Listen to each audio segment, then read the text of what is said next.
La idea de esta presentación, ¿no es cierto?, es mostrar un poco los criterios para determinar los sistemas de barras colectoras, ya que Rital, dentro de su sistema de productos que tiene, ¿no es cierto?, que el principal son los gabinetes, está todo lo que tiene que ver el sistema de barras, ¿ya? Entonces, esta presentación está enfocada justamente a lo que tiene que ver con los sistemas de barras bajo las normativas. Entonces, comenzamos. Bueno, como se ha hablado en reiteradas oportunidades, ¿no es cierto? Rital, eh, para cumplir la normativa, la 61439, la que presentó hace poco Ángel, como fabricante de gabinetes y sistema de distribución de barras, ¿no es cierto? Falta la otra parte que tiene que ver con los equipos funcionales, que en este caso son las protecciones, ¿no es cierto? Elementos de control. Y esos elementos son los que lo proporcionan estos fabricantes, que son ABB, Siemens, Schneider, Eaton, General Electric, Mitsubishi y Terasaki. En el caso de ABB, Siemens, Schneider, que son los que conozco más, porque son IEC, ellos, ¿no es cierto?, aparte de tener su sistema de protecciones, de control, etcétera, también tienen el sistema de barra, entonces, perdón, de gabinete. Por ende, cuando van a algún proyecto donde se exige esta normativa, ¿no es cierto?, la 61439-12, ellos van con sus productos completos, es decir, gabinetes, barras y protecciones. En el caso nuestro no tenemos ventajas que son con los equipos, pero sí la gran ventaja que podemos tener con respecto a ellos, que ellos están limitados a sus productos. En cambio, Rital puede trabajar con cualquiera de estas marcas y va a cumplir la norma. Eso nos da entonces cierto plus con respecto a las competencias, ¿no? Entonces es importante tener claro que Rital trabaja en complemento con las marcas para cumplir esta normativa, digamos. Bueno, en baja tensión, ¿no es cierto?, los tres grandes principales grupos, digamos, se podría decir, tiene que ver lo que son los gabinetes, ¿no es cierto?, los sistemas de barra y los dispositivos de conmutación y control. Entonces, en el caso de Rital, ¿a través de qué grupo podemos desarrollar esto? A través de nuestro sistema Re4Power, que es un sistema modular, ¿no es cierto? Y por ser modular, es decir, puede es flexible y eso permite, digamos, para el integrador o para, como le llaman de repente fabricante de paneles, poder desarrollar varios tipos de aplicaciones. Entonces, en lo que podemos apreciar acá, en el fondo es Rital, por un lado, tiene todo lo que tiene que ver los gabinetes, su sistema de distribución de barras, ¿no es cierto?, o de corriente, y por otro lado tenemos el fabricante del producto funcional, que en este caso son las protecciones, y a través, ¿no es cierto?, del integrador o el fabricante panel, con el software Power Engineer, ¿no es cierto?, puede llegar a determinar una solución a un proyecto determinado. A través de Power Engineer pueden lograr, digamos, tener todo lo que se requiere para conformar una solución y entrega todo un sistema de listado y una oferta, digamos. Entonces, es importante tener presente de que Re4Power, que que tiene que ver con el tema de distribución de corriente de Rital, involucra todo el conjunto, ¿no es cierto? Incluso lo que tiene que ver con la protección de una marca X, ¿ya? Se han hecho pruebas con esas marcas, por eso que al inicio de la presentación mostré con qué marcas Rital ha trabajado, ha desarrollado su producto para cumplir la normativa.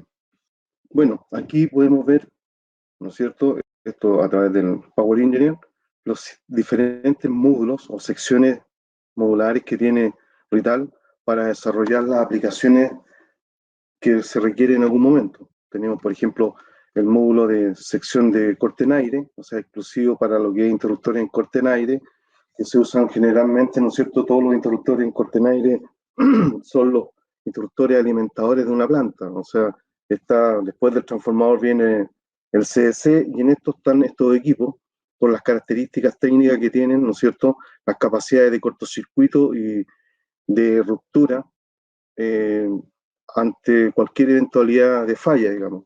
Entonces son equipos que son robustos en el sentido de que hay que pensar que en un CDC, al fallar uno de estos equipos, prácticamente puede un tercio de la planta quedar paralizada. Entonces no se pueden dar ese gusto de quedar los equipos, tener una falla y que puedan quedar inoperativos, ¿ya? Generalmente estos módulos, como les decía, son para los interruptores en corte en aire. Tenemos módulos que tienen que ver con acoplamiento, ¿no es cierto? Para tipos de fusible acá en Chile, en Sudamérica, generalmente al sur de Sudamérica usamos generalmente los interruptores en corte en aire, los CCM, los tipos CCM son los que principalmente utilizamos, ¿ya? Y los gabinetes de entrada y salida de cable, ¿ya? Pero estos son todos los tipos de módulos que podemos utilizar para algún tipo de configuración. Por ejemplo, como les mencionaba, el módulo de corte en aire, ¿no es cierto?, está orientado principalmente al disyuntor en corte en aire y a los equipos caja moldeada, los MCCD. Tiene una característica también, estos módulos, como son flexibles, puedo configurar o segregar de segregación tipo 1, 2, 3, 4, 4B, tal como lo mencionaba Ángel en la presentación anterior. El diseño, como se aprecia aquí, lo importante de este sistema es que todo, como es modular, requiere pocas herramientas para poder desarrollar o implementar estos sistemas, ya que tenemos lo que tiene que ver en una parte, como decíamos inicialmente, el gabinete, el sistema de barras y el equipo. Entonces, todo lo que es la parte del sistema de barra, los juegos de conexión están desarrollados para cada uno de los equipos de las diferentes marcas con las cuales trabaja Rital. Por lo tanto, es una base bastante amplia, ¿ya?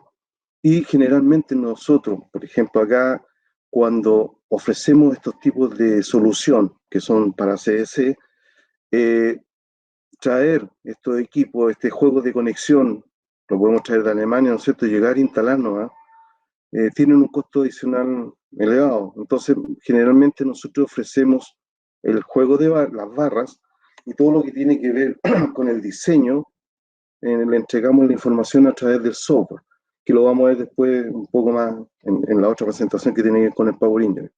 Entonces, la gracia que tiene, ¿no es cierto?, este módulo, como les decía, que se trabaja en forma modular. Por cada interruptor que yo voy colocando, voy haciendo las conexiones y el sistema de instalación no es complicado, no requiere muchas herramientas, ¿no es cierto?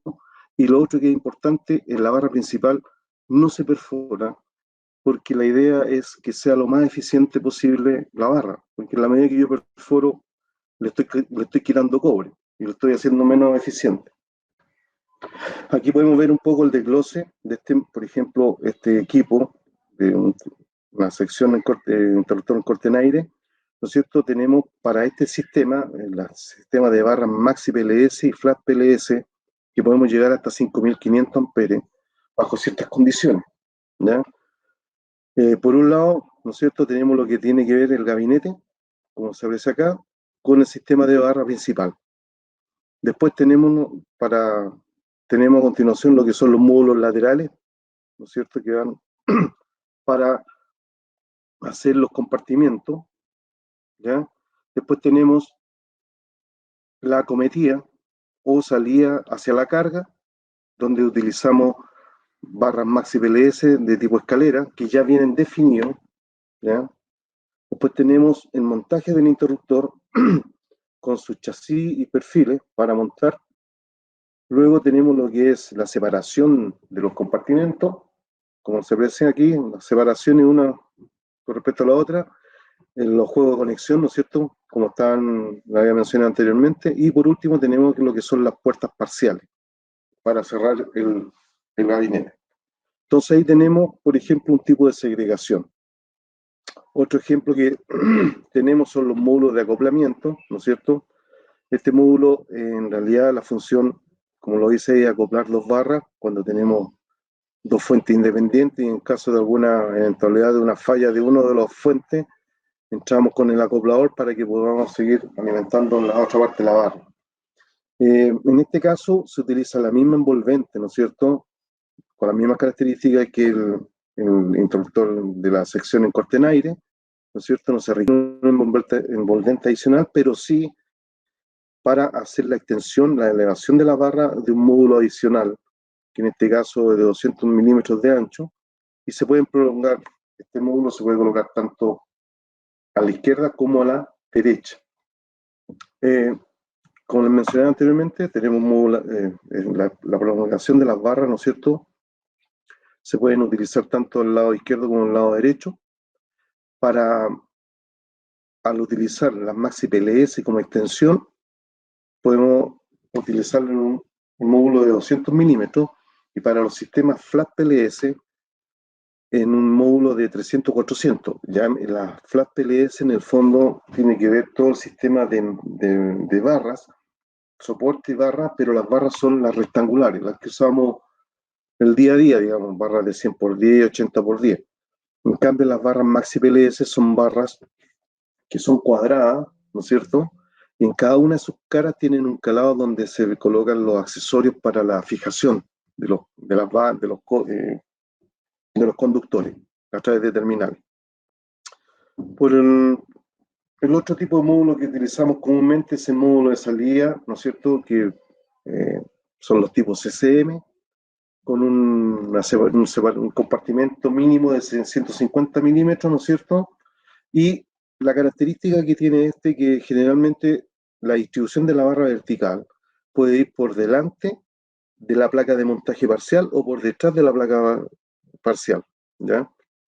Entonces, generalmente nosotros acá, bueno, con la barra de distribución, todo eso involucra cobre, por lo tanto muchas veces para algunos clientes para ahorrar solamente utilizan el tipo CCM, que es el cubículo, ¿no es cierto?, toda la infraestructura, y la entrada y salida lo hacen a través del cable, digamos, del módulo de entrada y salida de cable. Por lo tanto, llegan con cable y salen con cable y se evitan el tema de usar las barras de distribución. Eso depende ya mucho del cliente y de lo que ha llegado a acuerdo con el usuario final, digamos.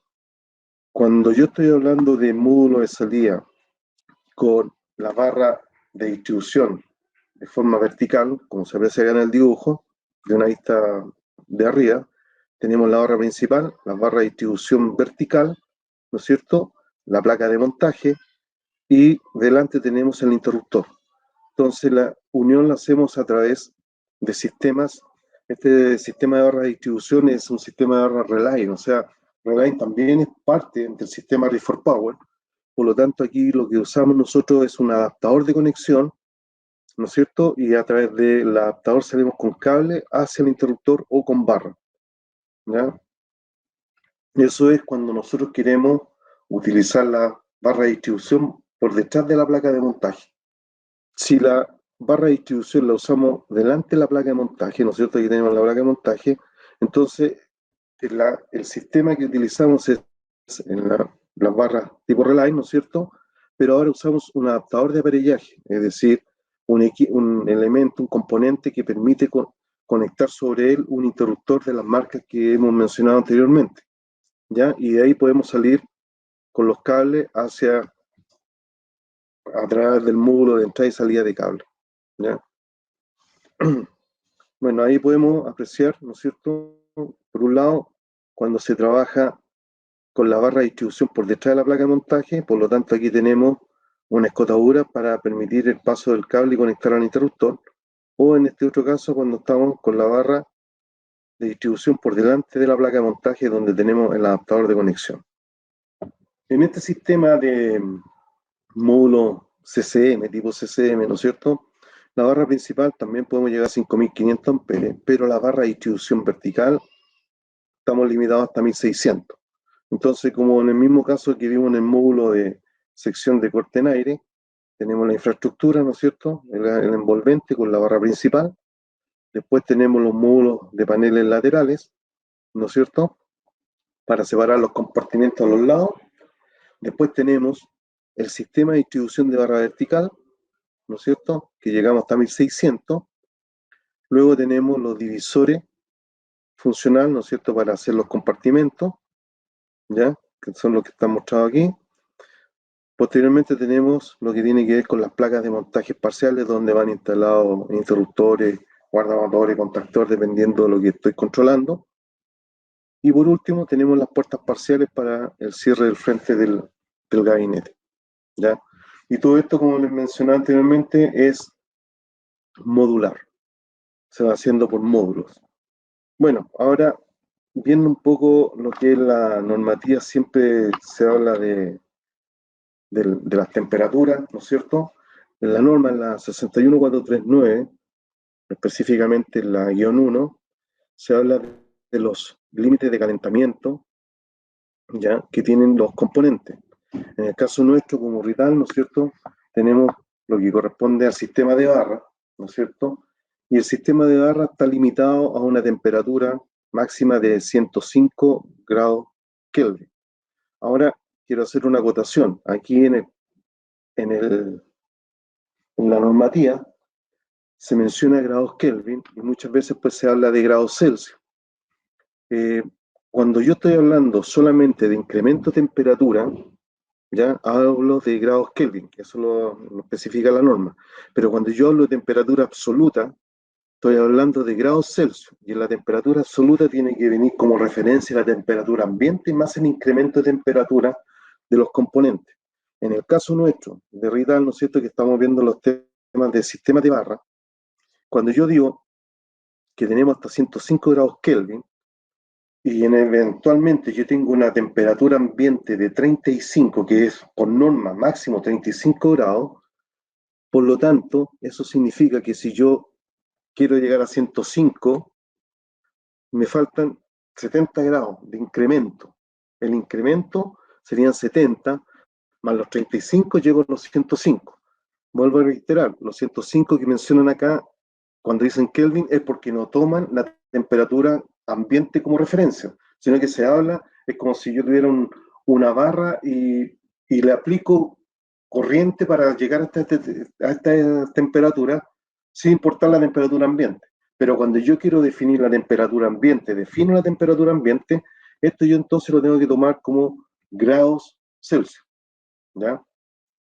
Entonces, aquí en el sistema de barra especifica que puede llegar hasta incremento de temperatura de 70 grados. Es importante que lo que le estoy mencionando, porque en las tablas que vamos a ver más adelante se hace mención nuevamente a esto.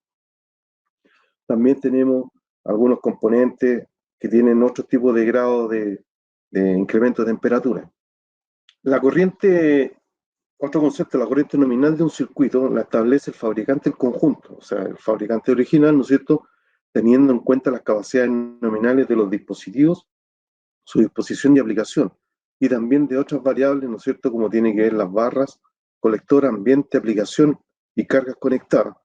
Entonces, es el fabricante el que va a definir, ¿no es cierto?, el, el valor nominal del interruptor. Como vio en su momento Ángel, en una tabla mostraban un interruptor que se especifica que tiene un cierto valor, ¿no es cierto?, que sé yo, un NSX de 100 amperes, eventualmente no es para 100, sino que es de donde se va a utilizar dentro del gabinete o del conjunto, va a tener una corriente de 80 amperes o 90 amperes. Eso lo define el fabricante.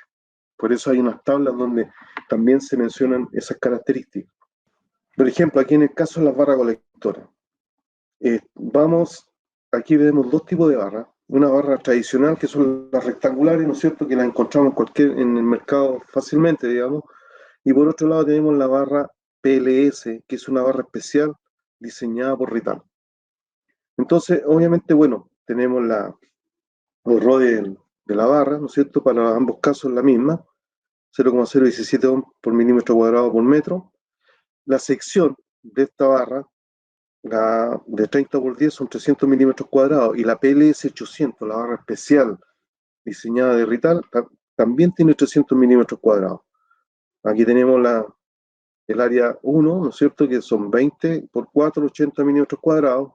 Tenemos el área 2, que son 30 por 4, porque aquí tenemos 6 y 10. Entonces 30 por 4, 120. Y por último, tenemos el área 3, que son 20 por 10, 100.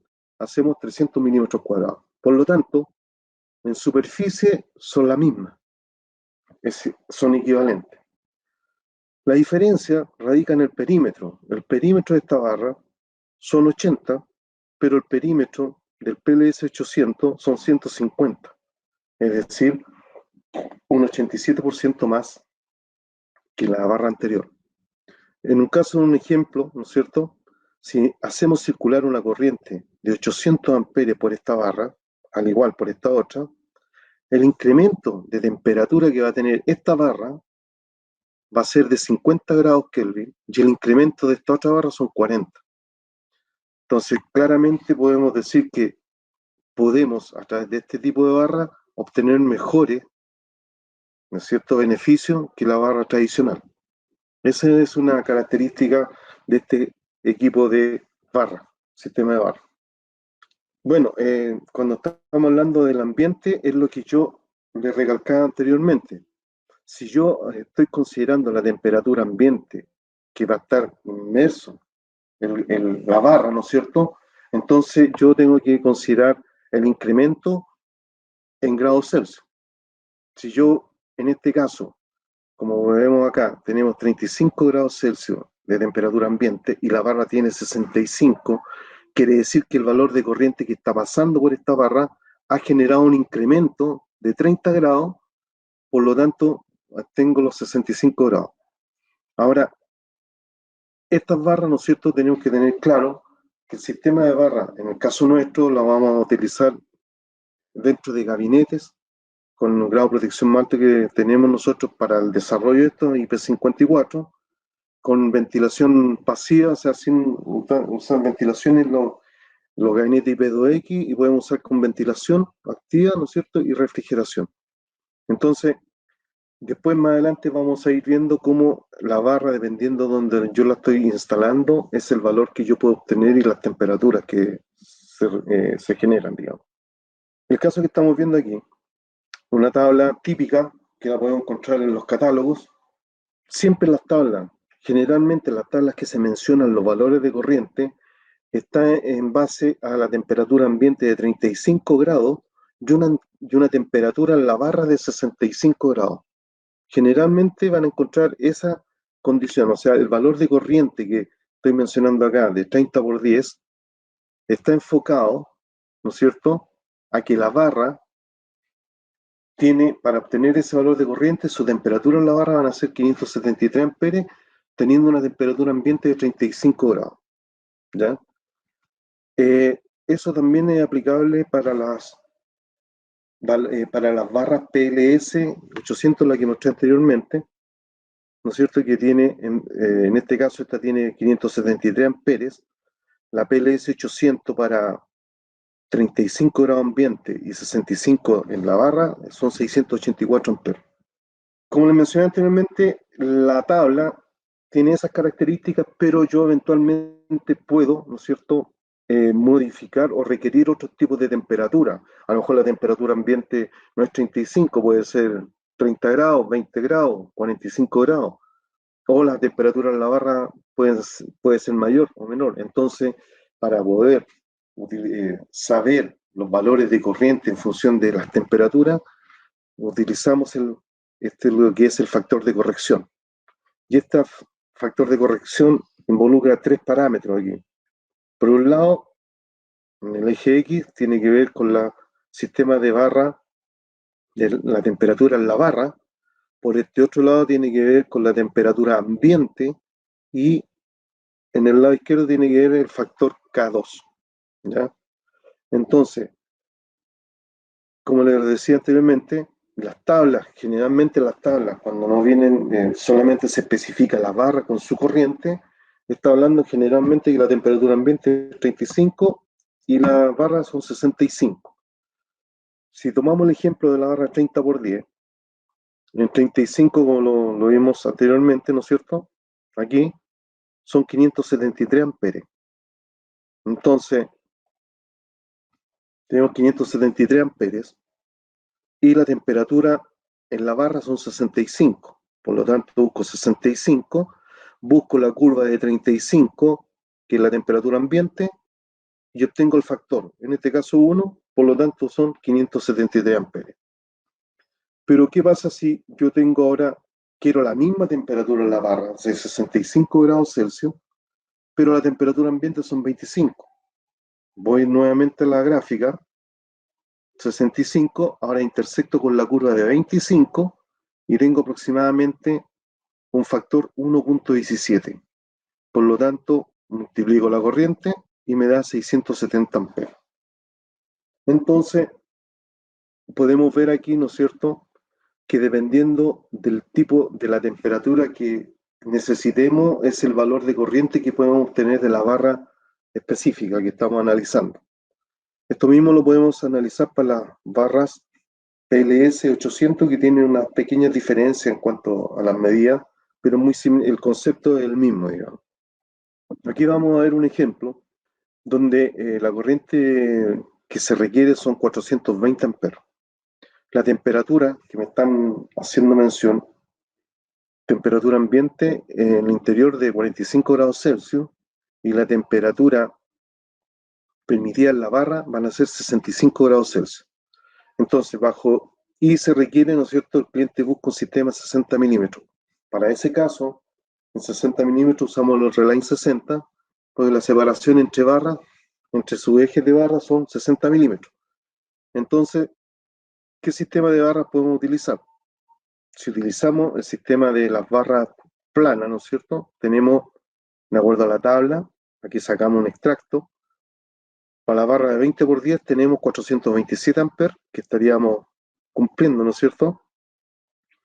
Y para la barra de 30 por 10, 573 amperes. Pero, vuelvo a insistir, esto es para una temperatura ambiente 35, aquí me están pidiendo 45, y la temperatura en la barra 65. Entonces, vamos a la gráfica de la barra plana, ¿no es cierto? Buscamos los 65 grados, intersectamos con la curva de 35, que es temperatura ambiente, y obtenemos un factor K de 0,75. Por lo tanto, la barra de 20 por 10 sería para 320 amperes y la barra de 30 por 10 sería para 430 amperes. Por lo tanto, sería la barra que estaría cumpliendo la condición. Ahora lo vemos con la barra PLS 800, ¿no es cierto? Y la barra PLS 800 me dice que para 65 grados, 45 grados de temperatura ambiente tiene un factor 0,8. Él tiene 684 amperes. Con el factor 0,8 me quedan 547. Por lo tanto, cualquiera de estas dos barras cumplimos lo que nos está solicitando. Aquí en los tipos de diseño tenemos, ¿no es cierto?, un diseño donde tenemos una alimentación lateral, que son 420 amperes, por lo tanto, si tenemos un consumo 190 en esta etapa, en este sector, pasamos y nos quedan 230 y se va distribuyendo a lo largo del sistema de barra. Generalmente, ¿no es cierto?, los sistemas, cuando hacemos una instalación, consideramos el interruptor al inicio, el interruptor principal, y después vamos distribuyendo las cargas. Otro caso que tiene que ver es si colocamos el interruptor al centro.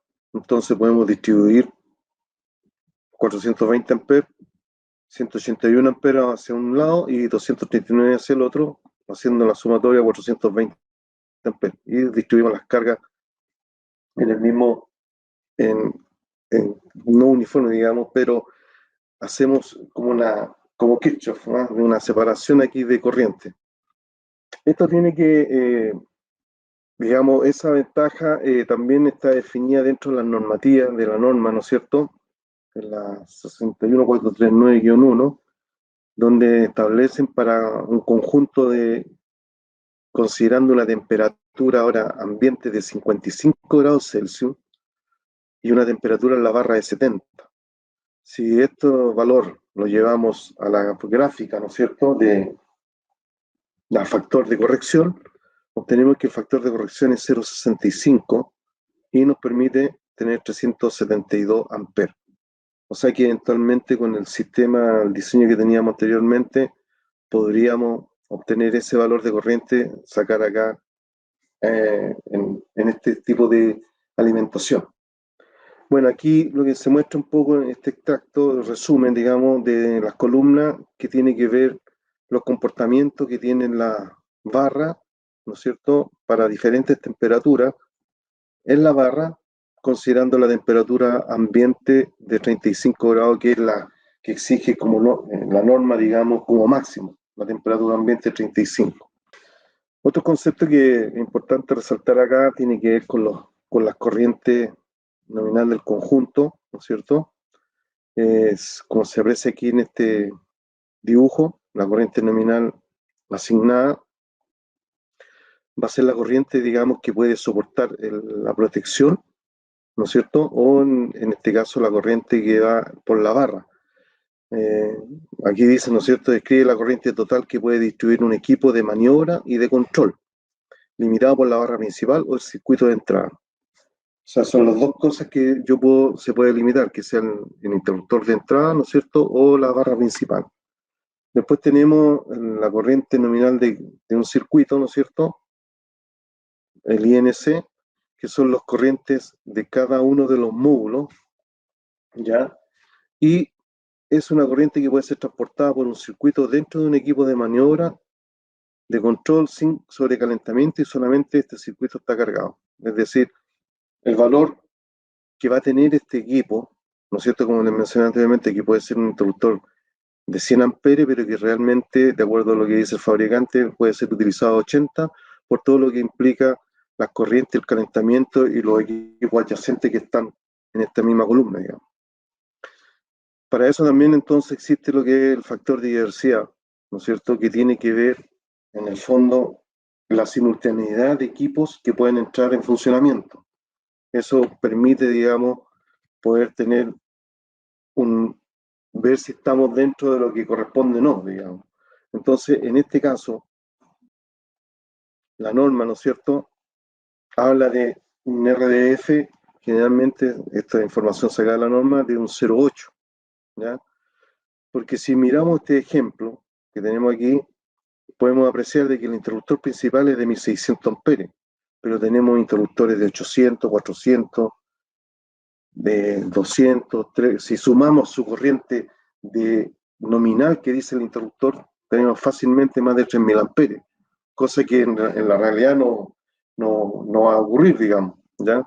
Entonces, obviamente aquí tiene que imperar un factor, que en este caso el RDF, que está limitado, digamos, a 0,8, entonces, que va a permitir que sea un 80% de todo este sistema que pueda funcionar, de tal manera que al hacer el ejercicio acá, ¿no es cierto? Si sacamos para este ejemplo 800 amperes, el 80% son 640, el B2 320, el B3 320 y posteriormente el C2 y C3 que son 200 amperes cada uno, 160.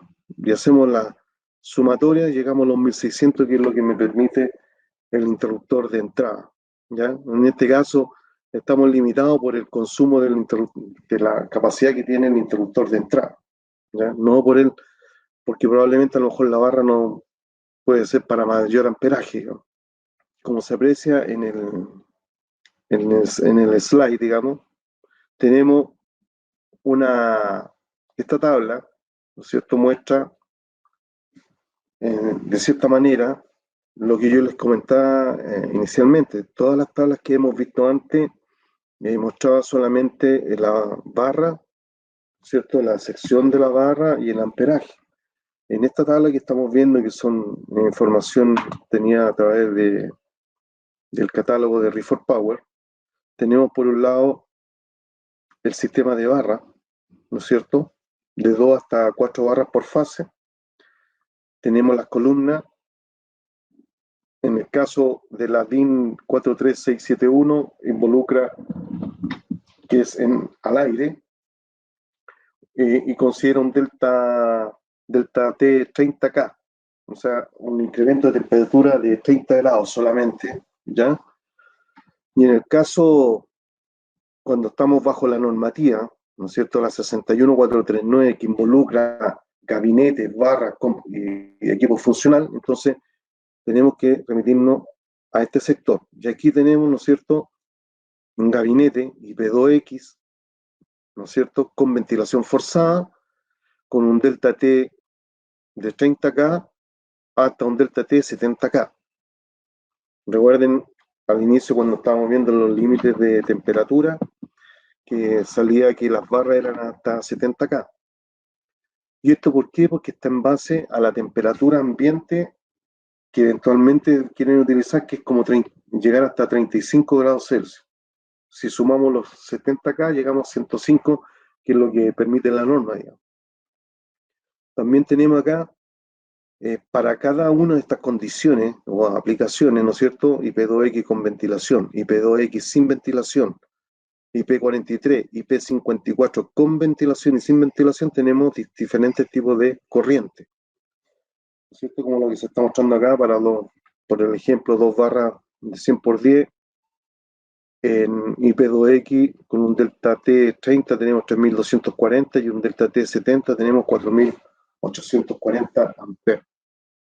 Aquí estamos viendo, por ejemplo, los sistemas de barra que tiene Rital, ¿no es cierto? En el caso del sistema Reline, donde generalmente la barra es 30 por 10, 30 por 5 y la PLS 1600. Para el caso que hemos visto anteriormente, que cuando veíamos las tablas, que la tabla decía 573 amperes, ¿no es cierto? ¿Para qué condición era? La tabla que les mencioné anteriormente era para una temperatura ambiente de 35 y una temperatura en la barra de 65, justamente porque para este valor de corriente el incremento en la barra, de temperatura en la barra van a ser 30 grados. Entonces 30 más 35, si lo estoy considerando como temperatura absoluta, sería 65 grados Celsius. Y si yo lo usara esta misma barra, uso esta misma barra en un gabinete IP54, considerando el mismo incremento de temperatura, obviamente que la corriente es inferior. Ese criterio también lo podemos ver acá en las barras Maxi PLS de 1600, que son las barras de barras principales, que tenemos de 1600, 2000 y 3200, y también tenemos las mismas clasificaciones, tanto como usar la DIN o IP61439-1, ya los diferentes valores de corriente que tenemos. Y por último, esta es la tabla que es con respecto a la flat PLS, ¿ya? Donde podemos, en este tipo de sistema de barra, utilizar barras de 40 por 10 hasta de 100 por 10, ¿ya? Y también tienen el mismo concepto, y todos estos son desarrollos que hizo Rital para cada uno de sus sistemas. Tenemos para los distintos límites inferior, delta T 30K y delta, el límite superior hasta 70K. Para cada uno, los valores de corriente correspondientes. Si ustedes se fijan acá, en un momento yo le dije que podíamos llegar hasta 5500 amperes. La condición para llegar a 5500 es usar 4 barras de 100 por 10 en un gabinete IP2X con ventilación forzada. Ahí logramos tener nosotros ese valor de corriente, ¿ya?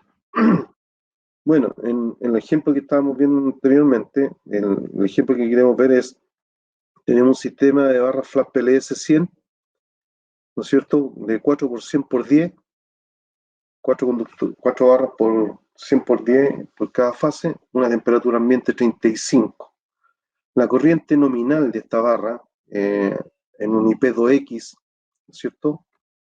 O sea, estamos diciendo IP2X sin ventilación, 4 barras de 100 por 10 es 2320 amperes. Entonces, tenemos 2300 y queremos una temperatura en la barra, ¿no es cierto?, de 85 grados Celsius. Entonces, determinar el valor de corriente en la barra para esa temperatura.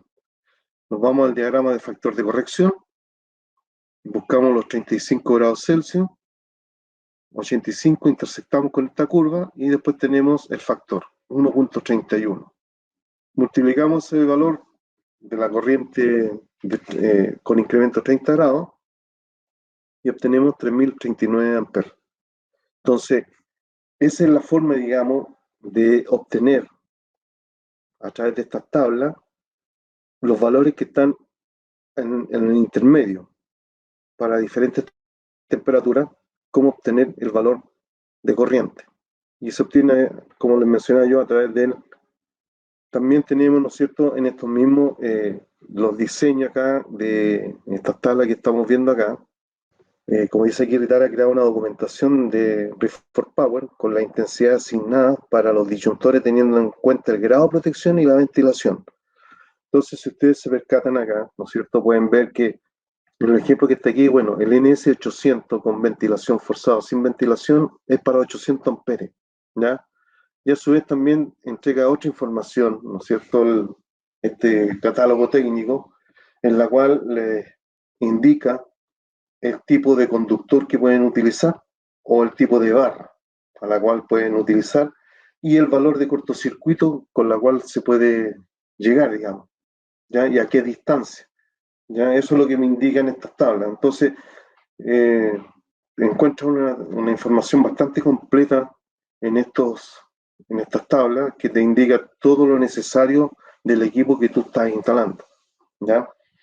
Que aquí te indique la capacidad de cortocircuito es de acuerdo a los ensayos que han hecho, pero obviamente la selectividad de las protecciones en los gabinetes, todo eso tiene que venir por parte del proyecto que se desarrolló, digamos. Ahí estábamos viendo lo que eran unos interruptores en corte en aire, no sé, o sea, en cajas moldeadas. Por el ejemplo que estamos mostrando de Schneider, también todo esto mismo que estamos viendo acá, también estaba hecho para BP, para Siemens, para Itor, para Mitsubishi y Terasaki, ¿ya? Si ustedes se fijan acá, también tenemos otro ejemplo, un Masterpack, un interruptor en corte en aire de 2000 amperes, que con ventilación forzada es para 1900. No, no estoy diciendo que el interruptor no lo pueden utilizar para mayor, pero para la condición donde se instalen las medidas del gabinete y el encerramiento donde está, es para 1900 amperes. Si fuera sin ventilación forzada, es para 1700. Acá, ¿no es cierto?, le menciona, en este otro sector acá, le menciona dimensiones de las barras, tanto en la parte de arriba, ¿no es cierto?, como en la parte de abajo de los terminales, para conectarse a la barra principal y a la cometida. ¿De qué medida deben ser las barras? También le indica el valor de cortocircuito, ¿no es cierto?, que se requiere en este caso, este valor que está indicado aquí de 85 kilos, tiene que ver con la capacidad que tiene el interruptor, de acuerdo a norma, la corriente de cortocircuito de corta duración, que es la ICW, 85 kilos, para un segundo, porque del interruptor, lo más probable es que ese interruptor, su corriente de cortocircuito último, o capacidad de interrumpir un cortocircuito, de acuerdo a la norma, el ICU que se llama, es para 100 kilos. Pero como en la norma IEC 614T1, siempre cuando se habla de ICW se está hablando para un cortocircuito de un segundo. Podemos apreciar un sistema, bueno, cuando no hay un evento, alguna falla, el valor normal, ¿no es cierto? Pero cuando ocurre algún evento, tenemos inicialmente un cortocircuito elevado, un IPK o IP que se llama, que está en función de la corriente efectiva por raíz de 2 y por kappa, que kappa es la componente continua que tenemos aquí, que está en función de este parámetro. Por eso inicialmente la corriente de cortocircuito es asimétrica, ¿no es cierto? Y es una corriente muy elevada. Eso quiere decir que cuando se presenta este valor de cortocircuito, es importante que el sistema de barra, ¿no es cierto? La soportación, la barra, probablemente tal y todo, tengan la capacidad de soportar el esfuerzo electrodinámico que se produce, o sea, o atracción o repulsión. Entonces se pueden abrir o cerrar las barras y si los soportes y todo no están diseñados para esta condición, lo más probable es que se puede destruir, digamos, ¿ya? Entonces esto es importante conocer. De hecho, para determinar los valores, los soportes y todo, es importante este valor, conocer este valor, ¿ya? Con este valor podemos determinar las distancias que vamos a colocar los soportes. Y luego después ya desaparece esta componente continua, tenemos la corriente de cortocircuito simétrica, ¿no es cierto?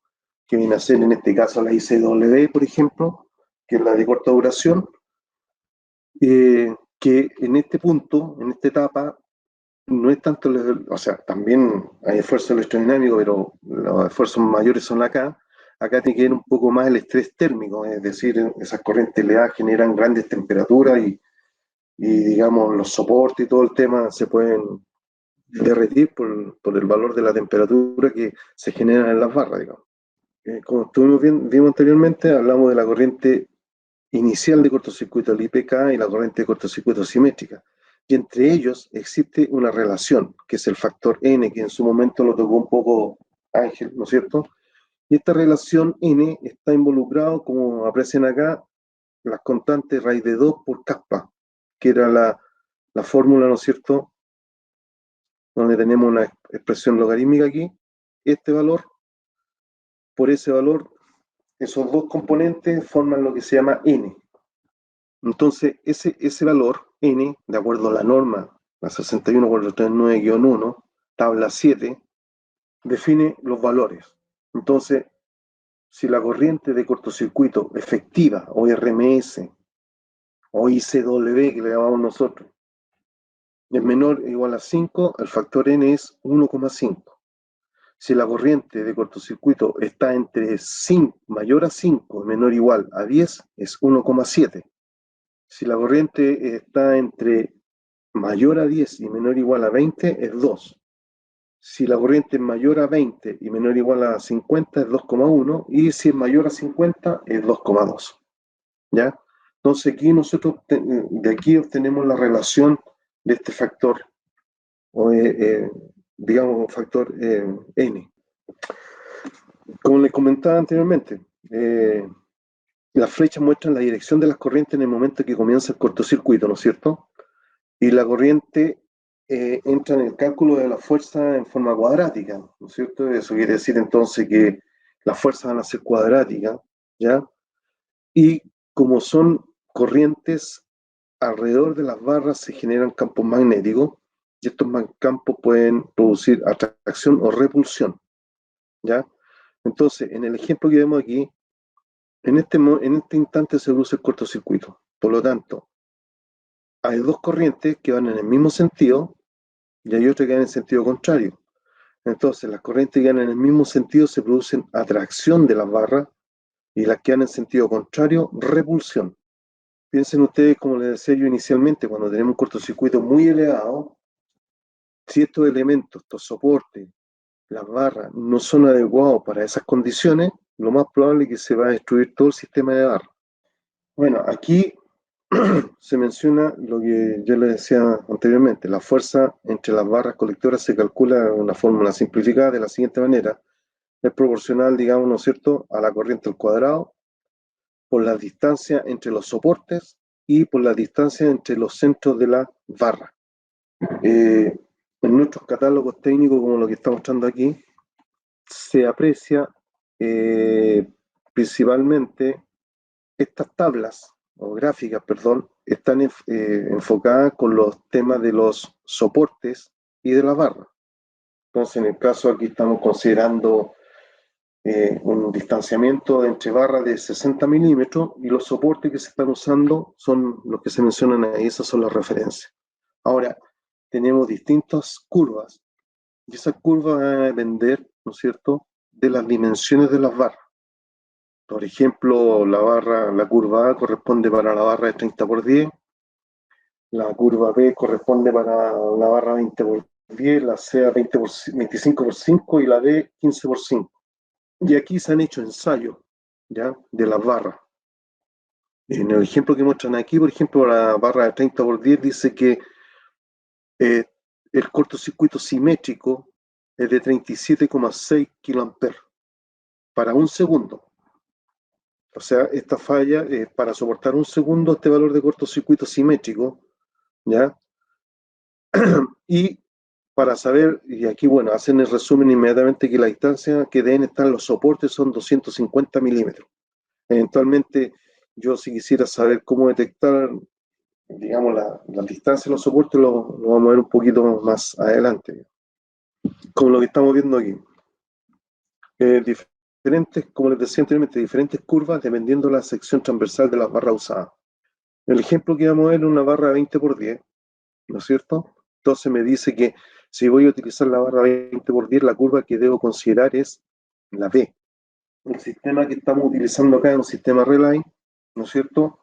Y en el ejemplo, la máxima corriente de cortocircuito, digamos la corriente principal del inicio del cortocircuito, son 50 kilos. Por lo tanto, es la corriente peak. Entonces, con este valor ingresamos a la gráfica, intersectamos con la curva B y determinamos la distancia. O sea, para esta condición tenemos que colocar los soportes a 375 milímetros uno con respecto al otro, y teniendo esta distancia de separación las barras. Otro ejemplo, ¿no es cierto? Tenemos el transformador alimentador, tiene la capacidad de 1000 kVA y la máxima corriente de cortocircuito posible son 26 kA efectivo. Como les digo, la literatura muestra en efectivo, RMS, corta duración. Cuando hablamos de corta duración es porque estamos considerando un tiempo bajo norma de 1 segundo. Se requiere un sistema Reline con barra de 30x10. ¿Qué espaciamiento o qué distancia deben tener los soportes se requieren de los soportes? Primero, de acuerdo a la tabla, ¿no es cierto?, que al inicio, ¿no es cierto?, donde existe la relación de la corriente cortocircuito inicial con la corriente simétrica, como estamos hablando aquí que es simétrica 26 kA, entonces esta se sitúa en esta zona, en una corriente que es mayor a 20 y menor o igual a 50 kA. Entonces el factor a utilizar es 2,1. Por lo tanto tenemos 2,1 por 26, tenemos 55 kA. Con eso estamos logrando saber las distancias que debemos colocar los soportes. Les reitero, esto todo se han hecho ensayos y están las tablas, porque es importante tener esto en consideración cuando queremos nosotros definir el cortocircuito, porque generalmente, ¿no es cierto?, cuando llega un proyecto, indican, ¿no es cierto?, en la barra principal el cortocircuito que yo requiero. Entonces, esta es una forma de poder demostrar el valor de cortocircuito. Aquí lo estoy demostrando a través de catálogo, pero después lo podemos ver en el Power Engineer, de que salen tabulados y te dicen para cada una de las condiciones, con ventilación, sin ventilación, IP2X, IP54, depende de dónde tú vas a instalar las barras. Acá un ejemplo, o sea, otro caso que se da en los sistemas de Reline es cuando tenemos un interruptor, porque sabemos que en el sistema Reline, ¿no es cierto?, usamos adaptadores de conexión para sacar un punto de derivación, ¿no es cierto?, de la barra, o usamos adaptadores de aparellaje para montar un interruptor sobre él, pero está limitado en Reline, en el adaptador de aparellaje, hasta 630 amperes. Si tenemos un interruptor de 800 o de 1600, no podemos conectarlo directamente en un Reline 60. Entonces ahí usamos este concepto, un adaptador de conexión, pletina flexible, y el interruptor lo colocamos en la placa de montaje. Entonces, para hacer esto y queremos ver qué valores de cortocircuito pueden soportar, bueno, tenemos estos sistemas de soporte para las platinas. El 3079, que es para usar barras de 20x5 hasta 63x10, y esta que es para 40x5 hasta 100x10. Como se aprecia ahí, el diagrama para determinar en los cortocircuitos, el valor que yo puedo tener de cortocircuito aquí, ¿no es cierto? Para determinar la intensidad de cortocircuito admisible, se debe tener en consideración lo siguiente: distancia entre centro y el interruptor. ¿Por qué? Esto lo da el fabricante. Ya va a depender del tamaño del interruptor, y los centros lo define cada uno de los fabricantes. Por lo tanto, depende del automático que vamos a conectar con el adaptador de conexión. El otro punto que se debe conocer, el tipo de montaje. Si ustedes se fijan, aquí hay 3 tipos de montaje, y dependiendo en la tabla, hay 3 tipos de montaje que están acá, ¿no es cierto? Y dependiendo el sistema de barra que vamos a utilizar, me va a indicar el tipo de montaje. Por ejemplo, bueno, acá, y el tipo de barra de cobre laminado y el tipo de curva. Entonces, si yo miro que voy a usar el, la platina o la barra flexible, la que vienen, digamos, la de 32x10, ¿no es cierto? Aquí les menciona, como les decía anteriormente, para un delta, un 30K, 50K, 70K. Si quieren 800 amperes, pueden usar esta barra. Entonces me está diciendo que la curva, ¿no es cierto?, es curva C y el tipo de montaje que hay que utilizar es el 2 y el 3. Estos son los tipos de montaje que yo puedo utilizar, nada más. En el caso de este ejemplo aquí, me decía la tabla anterior, ¿no es cierto? Me menciona los tipos de curva dependiendo la barra que estoy utilizando. En este caso era una barra de una pletina flexible de 32x10. Por lo tanto, para el ejemplo, ¿cierto? Vamos a usar la barra de 32x10, curva C, y la corriente de cortocircuito inicial son 60 kilos.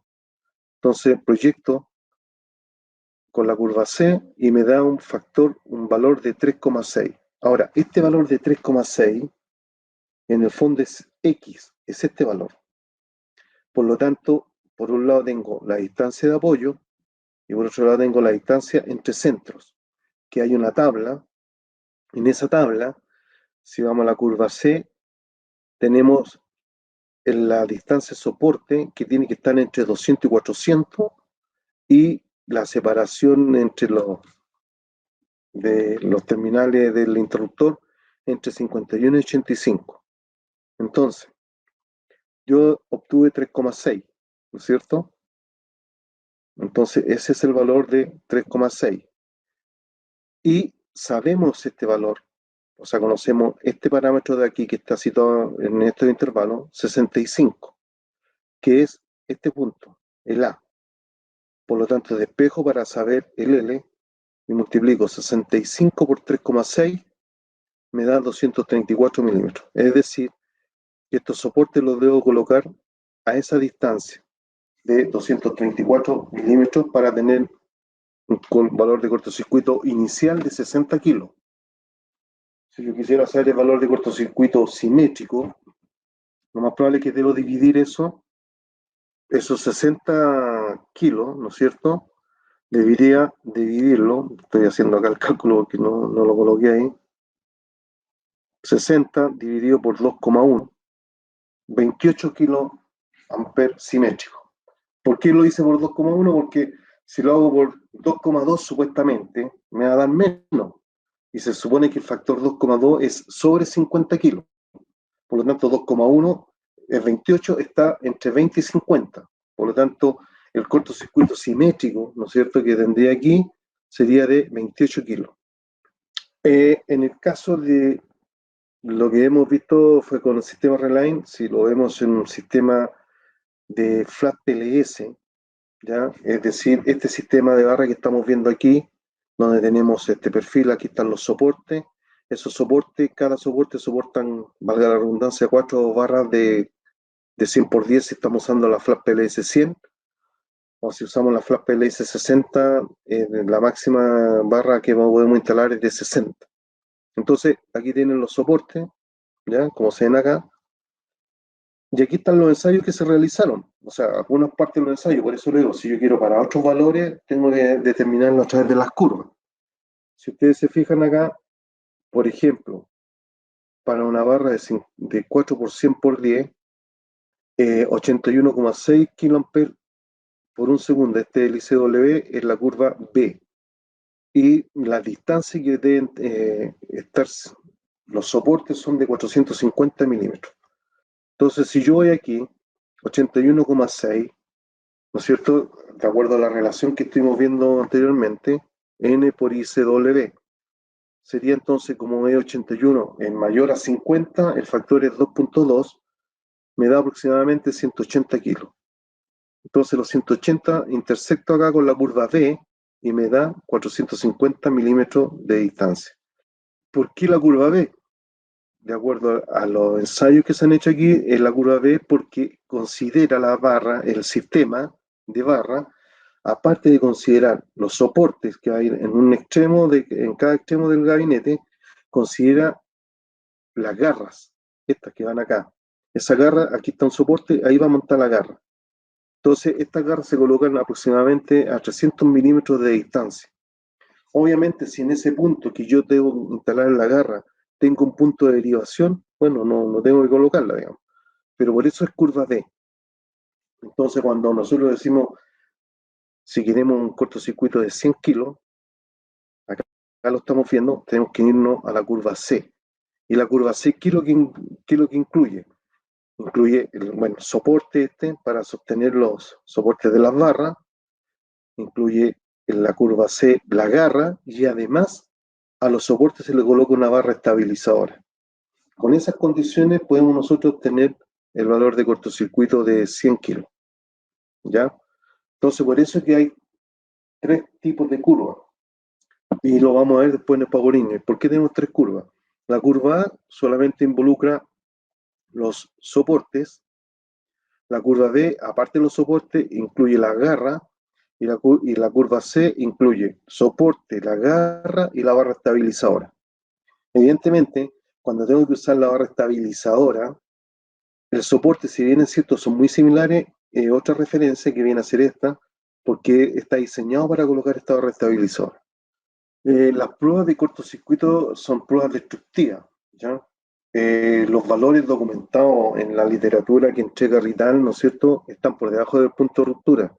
O sea, si estos son los valores que están entregando Rital, que dice 100 kiloamperes, 80 kiloamperes, es porque para esas condiciones no se destruye el sistema, sino que están, por eso le dice, se hacen pruebas destructivas, pero los valores entregados en los catálogos técnicos no es para que no es el valor destructivo del sistema, sino que los soporta. Bueno, dentro de lo que exige la normativa, ¿no es cierto? En la 10.11.5, verificación de la resistencia de cortocircuito mediante ensayos, y en la 10.11.5.3, los cortocircuitos, como les decía, los circuitos deben ensayarse con los mayores esfuerzos térmicos y dinámicos que puedan ser resultados de las corrientes de cortocircuito. Entonces, ahí se definen dos parámetros, ¿no es cierto? Esfuerzos en la corriente máxima de resistencia nominal, la IPK, y la otra que se llama la ICW, que es la corriente de corta duración, ICW. Entonces, la corriente nominal IPK, ¿qué daño puede producir? Son esfuerzos dinámicos, o sea, que los soportes se puedan romper o las barras se doblan.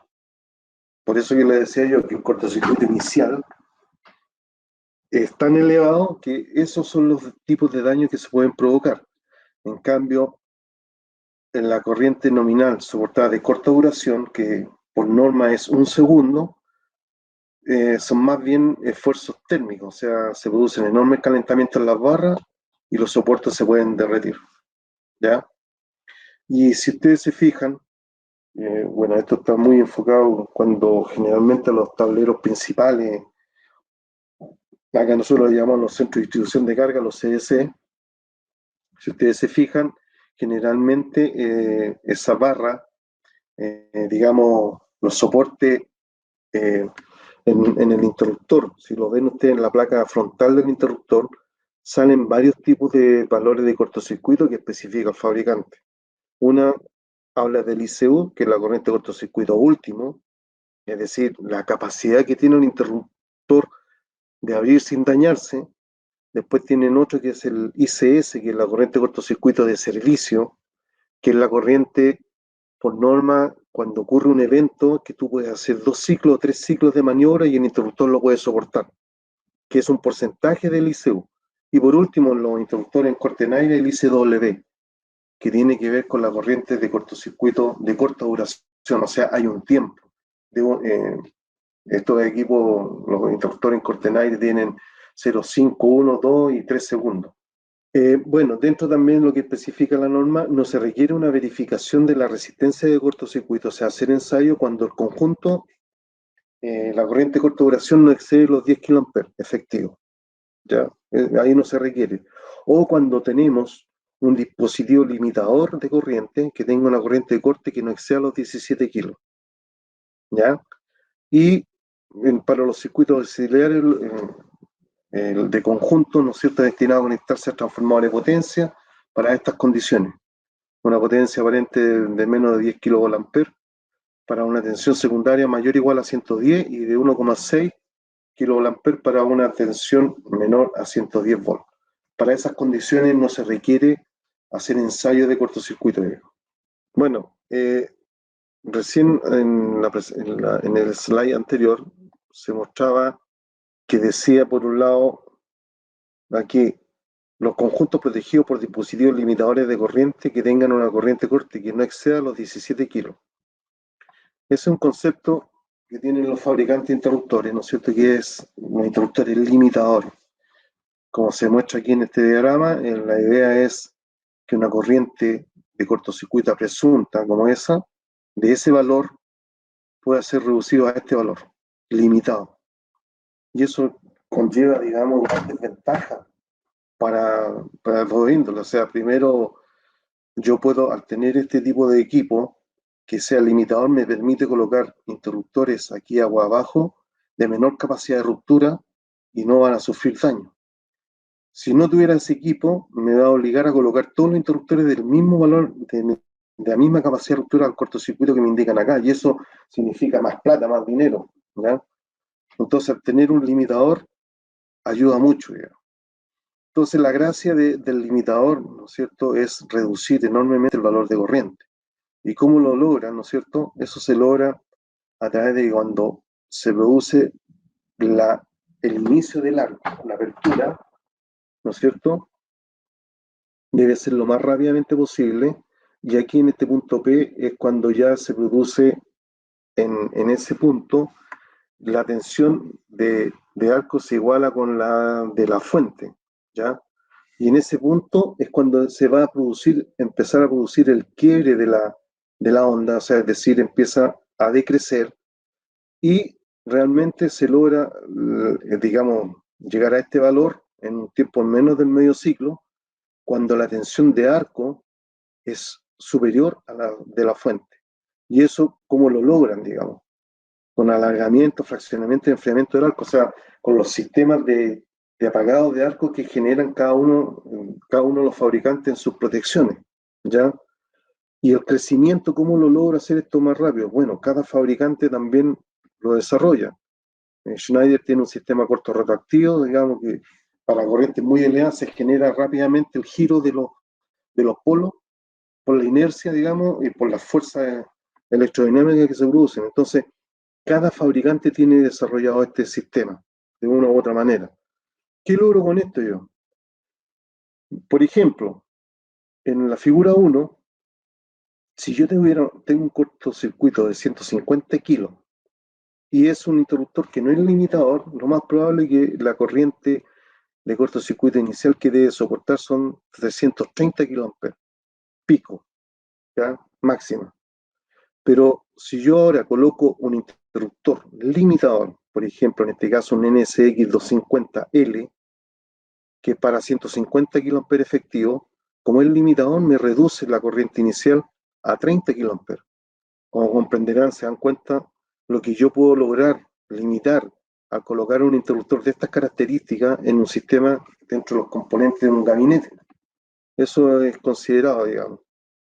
Bueno, dentro de los definiciones, ¿no es cierto? Tenemos lo que yo le decía, la corriente asignada máxima soportada de un conjunto. Es la corriente cortocircuito presunta, o sea, es la corriente que eventualmente debe soportar el sistema del suministro de la alimentación que viene, ¿no es cierto? Es el valor momentáneo más alto posible. Después tenemos el ICW, que ya lo habíamos visto, que el IPK, ¿no es cierto?, tiene que ver con la corriente inicial, que puede doblar las barras, romper los soportes. Este tiene que ver con la corriente, con la parte térmica, ¿no es cierto? ¿Y qué es lo que es? Es el valor efectivo de la corriente cortocircuito presunta, que el conjunto debe resistir, ¿ya? Después tenemos un ICP, que es la corriente de cortocircuito presunta, que es la corriente que podríamos decir que tenemos en la fuente, ¿ya? Es el valor de cortocircuito presunto, es el valor que tenemos, ¿no es cierto? Y cómo nosotros podemos a través de nuestro equipamiento conjunto, tener la mejor opción. Entonces, ese es el ICP, el cortocircuito que tenemos en la fuente. Y el ICC es la corriente cortocircuito condicional. Y esta está condicionada, digamos, en realidad cuando yo uso algún interruptor limitador. Entonces, bajo esos tipos de criterios de la norma, ¿no es cierto?, tenemos lo siguiente. Si miramos este sistema, tenemos una fuente que tenemos un cierto valor de ICP, una corriente prevista o presunta de cortocircuito, ¿no es cierto? En el caso 1 tenemos un conjunto donde tenemos una protección. Dentro del conjunto tenemos una protección, un SCPDT, es un dispositivo de protección de cortocircuito, ¿ya? En el caso 2 no tenemos este dispositivo de cortocircuito. Y en el caso 3 tenemos externamente un limitador, o sea, un dispositivo de cortocircuito, pero que es limitador. Ahí están los tres casos que podemos ver de acuerdo a la norma, ¿ya? Entonces, en el caso 1, el conjunto debe ensayarse, ¿no es cierto?, con la corriente ICP, o sea, con este valor de cortocircuito, entrante por un periodo de tiempo limitado por esto, por el tiempo que va a limitar la protección. En este caso, por ejemplo, el caso 2, nuestro desarrollo, que en este está Rital, por eso que siempre hablamos del IPK, el ICW, porque Rital no tiene protecciones. Nosotros trabajamos con las marcas que mencionamos anteriormente. Entonces, como no tenemos protecciones, tenemos que limitarnos nosotros entonces a esas condiciones. Entonces, el IPK es la corriente de cortocircuito valor máximo y la ICW es conjunto de corta duración. Por lo tanto, el conjunto debe ensayarse, ¿no es cierto?, para esos valores de corriente, que tienen una determinada duración, digamos. Y ahí, como les mencioné anteriormente, aquí está un poco el resumen, el esfuerzo dinámico que se produce con el IPK y el esfuerzo térmico que se produce con el ICW. Y el tercer caso, que también tenemos un interruptor, pero hago arriba de este conjunto, que es un limitador. Y entonces el ensayo debe realizarse con la corriente de corte limitada, que deja pasar esta protección.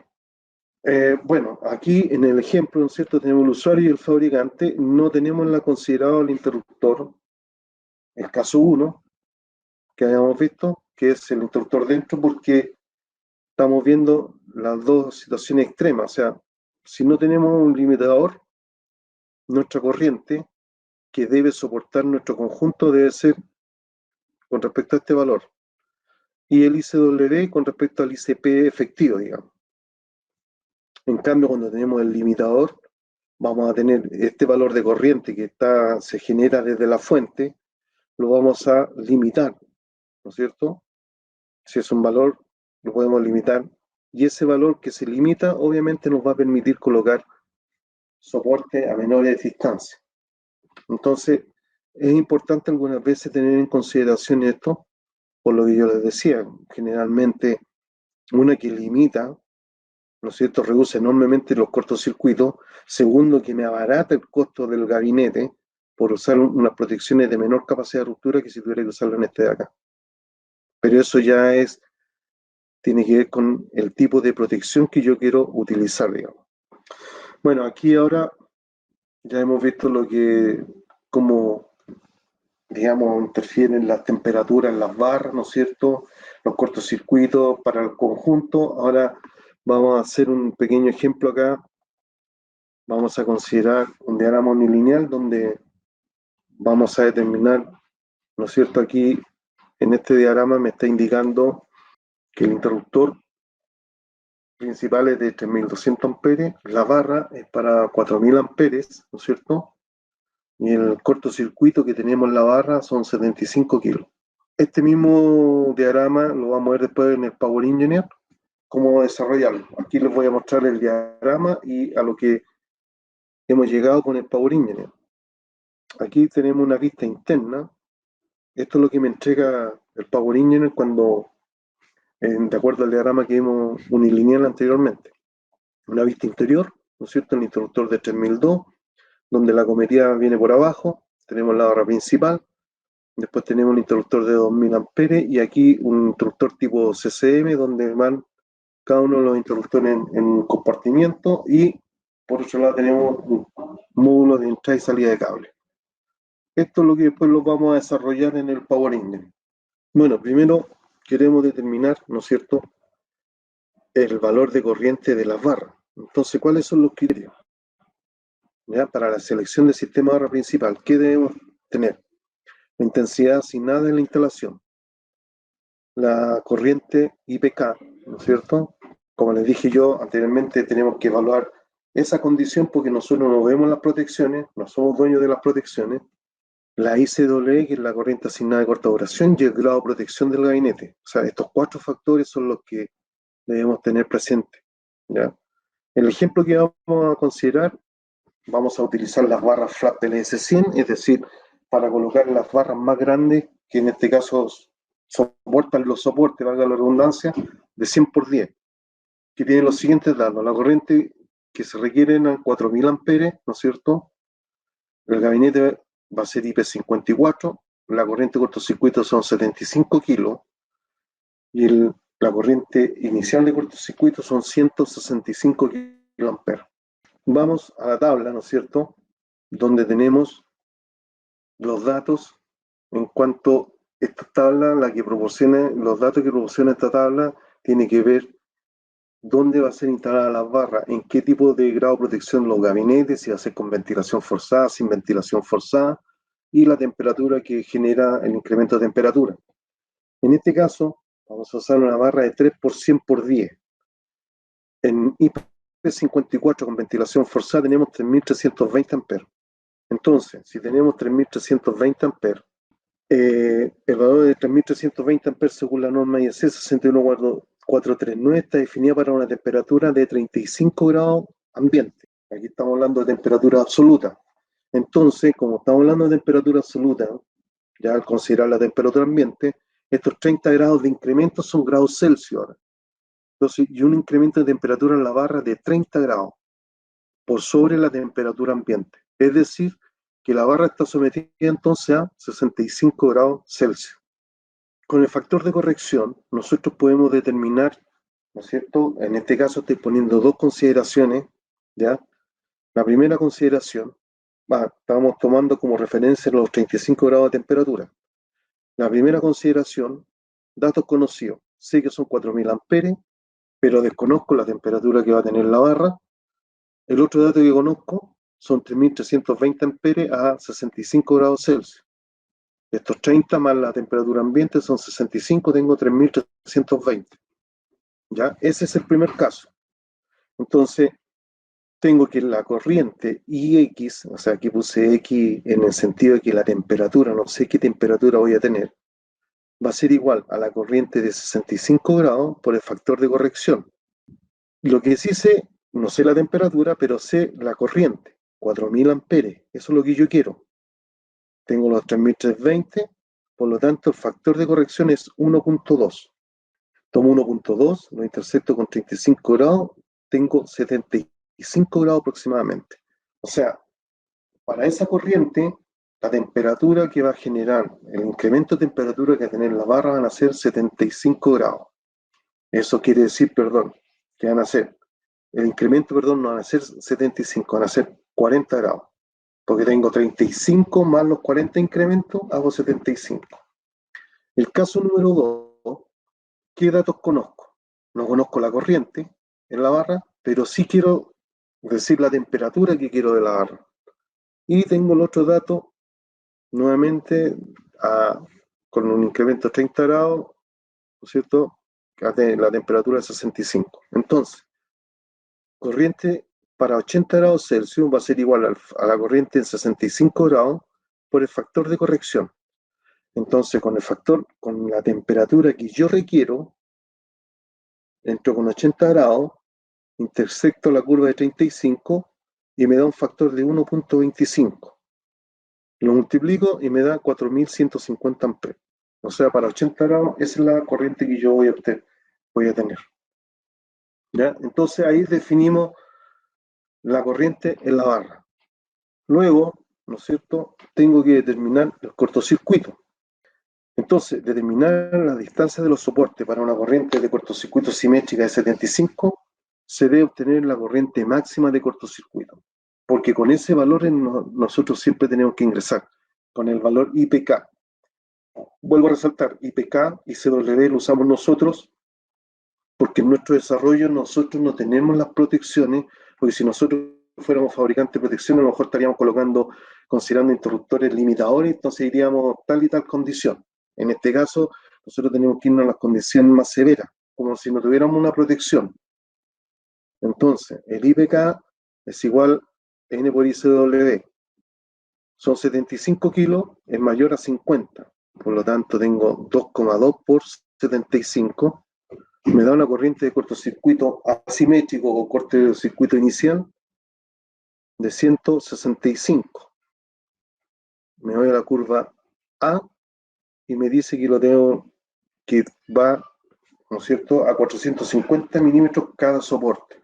Ahí entonces determino yo las distancias que deben estar los soportes. Podría a lo mejor eventualmente, no sé, si quiero usar la curva B, tendría que extender esta y me va a decir, no sé, aproximadamente van a ser 575 milímetros, pero si quiero usar esta curva voy a tener que colocarle garra. Y claramente no puedo usar la curva C porque no en ninguna parte la puedo intersectar. ¿Ya? Entonces calculamos la corriente de la barra, a qué temperatura están sometidas las barras, el valor de cortocircuito, y por último, las pérdidas, ¿no es cierto?, de las barras. Aquí tenemos una tabla ya de las pérdidas de las barras, donde me dan los valores ósmicos del conjunto. Este, por ejemplo, el 0,033 tiene que ver con el valor ósmico del conjunto de la barra, de las 3 barras de 100 por 10, el conjunto completo, ¿ya? Y ese es el valor en corriente alterna, porque también está en corriente continua, ¿ya? Y este 0,033 son 0,033 miliohm por metros, ¿ya? Para que lo tengan presente. Entonces, para este ejemplo, con la tabla adjunta obtenemos la resistencia de corriente alterna, que está definida, si ustedes lo ven ahí en la tabla, para 65 grados Celsius, para las barras de 100 por 10. Pero necesitamos el valor de la resistencia, yo lo estoy considerando para 80 grados Celsius. Entonces, como yo necesito para 80 grados Celsius, debo calcular primeramente la resistencia para 80 grados Celsius. Entonces, la resistencia para 80 grados Celsius va a ser igual a la resistencia de 65 grados Celsius, que la conocemos, 1 más el coeficiente de temperatura de la barra. En este caso, el coeficiente de temperatura del cobre. Y el coeficiente de temperatura del cobre para 65 no lo conocemos. Y después la temperatura para 80 grados menos la temperatura de 65 grados. Entonces, para determinar la resistencia a 80 grados Celsius se debe obtener el valor de el coeficiente de temperatura de 65 grados. Necesito ese valor. Y ese valor lo obtengo con esta fórmula. 1 partido por 234 más la temperatura, que es igual entonces a 1 partido por 234 más 65 grados, me da el valor del coeficiente, que sería 3,3 por 10 elevado a menos 3, o 0,033. ¿Ya? Ese es el valor del coeficiente. Una vez conocido el valor del coeficiente, obtengo el valor ósmico, ¿ya? Pero ese valor ósmico es el valor ósmico por metro. Si vamos al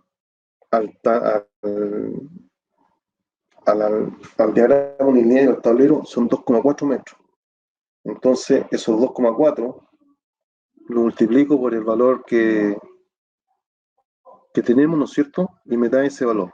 Y ahí, para 80 grados Celsius, calculamos que la corriente era 4150 al cuadrado por el valor resistido y obtengo la potencia de pérdida. Y eso sería, digamos, quería mostrar un poco los criterios para los diseños o los sistemas de las barras. Ojalá, espero que les haya servido de algo esto. Son información que entrega nuestro catálogos técnicos, digamos.